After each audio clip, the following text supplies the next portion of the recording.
শিউলি অনেক চেষ্টা করেছিল মোমেনার মুখ থেকে কথা বের করতে, কিন্তু মোমেনা কোনো কথাই বলেনি। কেমন করে পরিচয় হয়েছিল রুমেলের সাথে।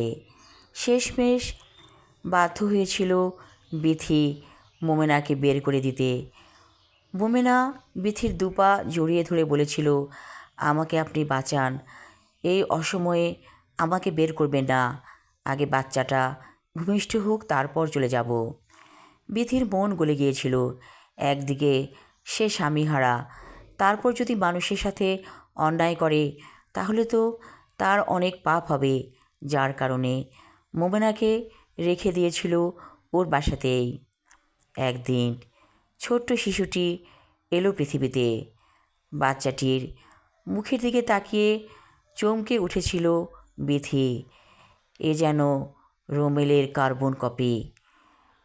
আর কিছু বলেনি মোমেনাকে বিথি। বলেছিল, যা হবার হয়েছে, তুমি আমার সাথেই থাকো।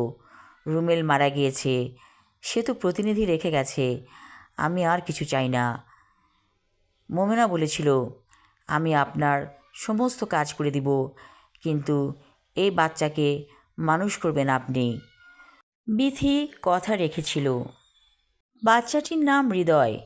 সে ধীরে ধীরে বড় হচ্ছে।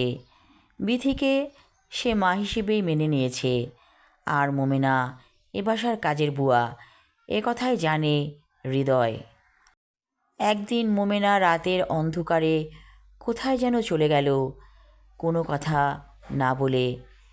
এ ব্যাপারে বিথি আর কিছু ভাবেনি। মনে মনে বলেছিল, হয়তো এটাই আল্লাহর ইচ্ছা। চলে গিয়েছে মোমেনা তার জীবন থেকে, রেখে গিয়েছে রুমেলের সন্তান হৃদয়কে। ওকে নিয়েই এখন বিথির পরিপূর্ণ সুন্দর জীবন। ভালো আছে বিথি। একদিন রাতের বেলা ছাদে উঠল, দূরে দেখল বাঁশঝাড়। বাঁশঝাড়ের মধ্যে অনেকগুলো জোনাকি জ্বলছে। সেদিকে তাকিয়ে অবাক হয়ে গেল বিথি। এই বাঁশঝাড়টা কবে, কখন দেখেছিল ঠিক মনে পড়ছে না তো। হঠাৎ মনে পড়ল, ছোট্ট এই বাঁশের চারাটি এনেছিল রুমেল কোথা থেকে যেন। বলেছিল, এটা আমি উঠোনে লাগাবো, দেখবে অনেক বাঁশ হবে। এই বাঁশ গাছ কবে বড় হলো, কবে হাওয়ায় মেলে দিয়েছে ডানা, কিছুই জানে না বিথি, খেয়াল করে দেখেনি। জোনাকিগুলোকে দেখে বিথির অনেক ভালো লাগছে। জোনাক জ্বলা রাত, বহু বছর পর দেখতে পেয়ে মনটা আনন্দে ভরে গেল। বিথি মনে মনে বলল, মানুষ আসলে রয়ে যায়, হারিয়ে যায় না পরিপূর্ণভাবে। আমি আমার লেখা ছোট গল্প জোনাক জ্বলা রাত পর্ব 2 এবং শেষ পর্ব পড়লাম। আশা রাখছি ভালো লাগবে। ধন্যবাদ।